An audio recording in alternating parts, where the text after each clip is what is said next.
On my graduation day, my parents told me, "You need to give your diploma to your brother. He deserves it more." I laughed and said, "That's not how it works." But they were serious. When the dean called my name, he announced something special. I grew up in a family where favoritism wasn't just common, it was the rule. My younger brother, David, was my parents' favorite. He could do no wrong. If he got in trouble at school, they blamed the teacher. If he crashed his car, they bought him another one. Meanwhile, I had to be the responsible one. I got no praise, no help, nothing, but asking me to give away my diploma? That was a new low. Let's go back a little. I worked hard, straight A's, extracurriculars, part-time jobs to save for college. David, he failed classes, partied all night, and did nothing, but my parents still worshipped him. They always said he had potential. When I asked for help with tuition, they told me, "You'll figure it out." So I did. I got scholarships and worked even harder. Fast forward to my graduation, I had double majored, graduated with top honors, and had a job lined up. My parents barely acknowledged any of it. Right before the ceremony, my mom whispered, "Give your diploma to David." I was stunned. What? She looked at me like I was stupid. "He deserves it more." I laughed, thinking it was a joke, but my dad nodded. It would mean a lot to him. He needs this confidence boost. David, scrolling on his phone, smirked. "Come on, don't be selfish. It's just a piece of paper." That set me off. Just a piece of paper? This took years of hard work, sleepless nights, missed parties, skipped meals, and you think I should just hand it over? Before I could say more, the ceremony started. I walked on stage, my heart pounding. When the dean gave me my diploma, he made a special announcement. I had not only graduated with the highest honors but also earned a full-ride scholarship for my master's degree. The crowd cheered. My parents' faces fell. David's jaw dropped. After the ceremony, my mom was furious. "You embarrassed us." I smiled. "You did that to yourselves." But they didn't give up. They confronted me afterward. My mom demanded I give David my diploma. I refused. My dad yelled, "We did everything for you, and this is how you repay us?" I scoffed. "You mean like how you ignored me for 22 years while treating David like a king?" David rolled his eyes. "You're being dramatic."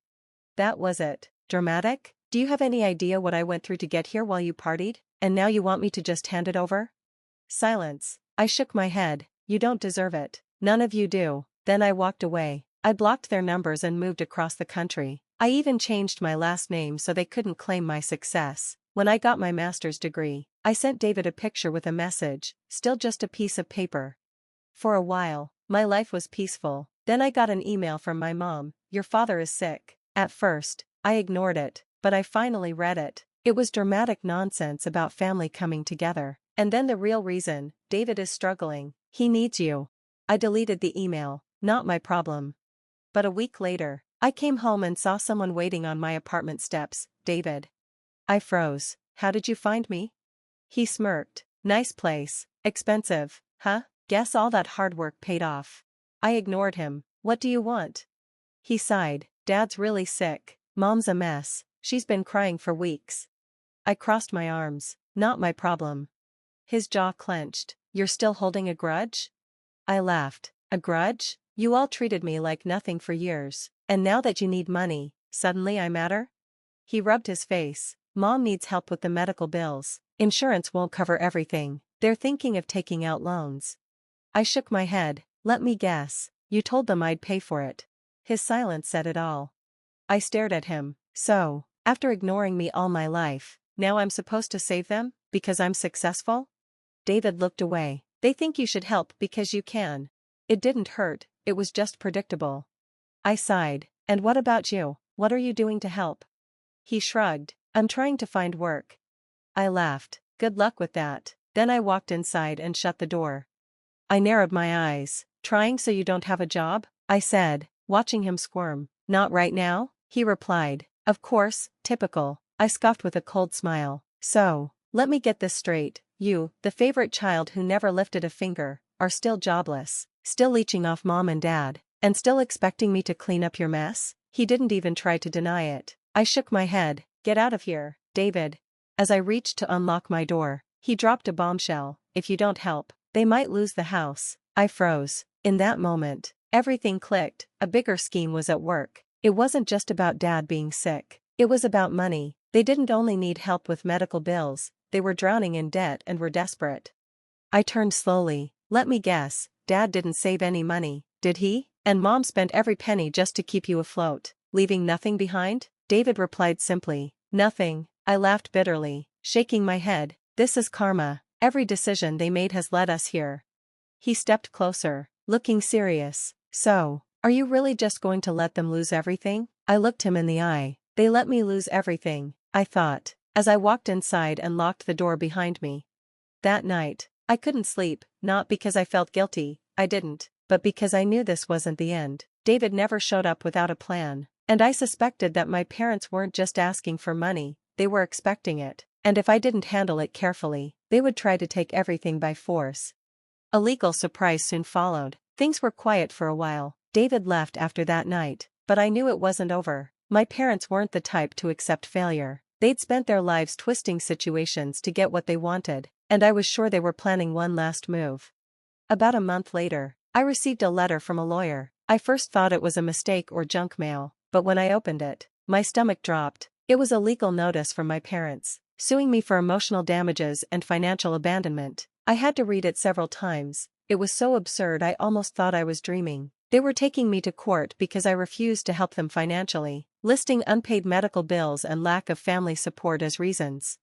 I wanted to laugh, scream, and even rush to their house to throw the letter in their faces, but I didn't. Instead, I called my attorney, a sharp, no-nonsense woman named Claire. Claire read the letter and burst out laughing. This won't stand up in court, she said. It's nonsense. You're not responsible for them just because you're their child. So what do? I asked. Well, we could wait and let a judge dismiss it, she said after a pause. I leaned forward. Or what? You could fight back. I grinned. Tell me more. Claire explained that if we looked into their finances and found evidence of debt fraud or lying, we could not only have their case thrown out but possibly turn it against them. I had never cared much for revenge, but after everything they had done, I was ready. My parents had built their lives on lies. Claire dug into their records and discovered a goldmine of evidence. My parents had been reckless with money for years. They took out loans they never paid, racked up huge credit card debts, and refinanced the house so many times that it had almost no equity left. Worse, they had been using my name to get financial aid. Claire even found out they had used my social security number to try to get a loan that was denied because I already had my own student loans and scholarships. They were trying to steal my financial identity. I felt sick.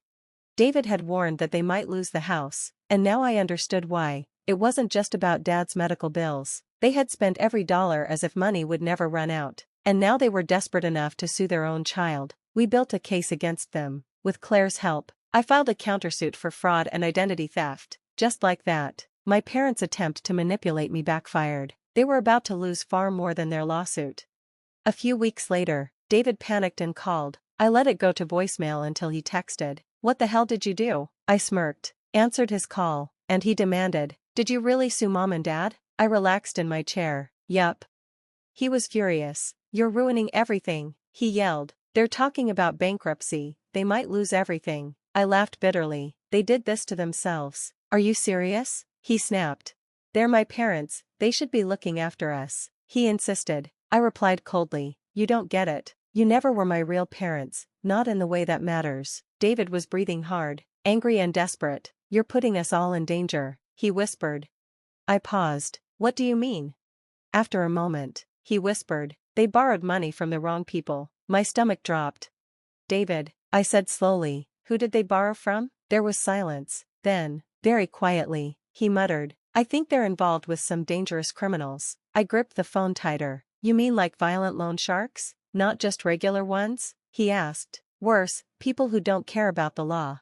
I stood up. This was no longer just about money, it was about something much bigger. Suddenly, I realized I might have started a war I wasn't ready to fight. David's warning echoed in my head. They borrowed money from the wrong people. I paced my apartment, my mind racing. I had assumed my parents were just bad with money, not tangled up with criminals.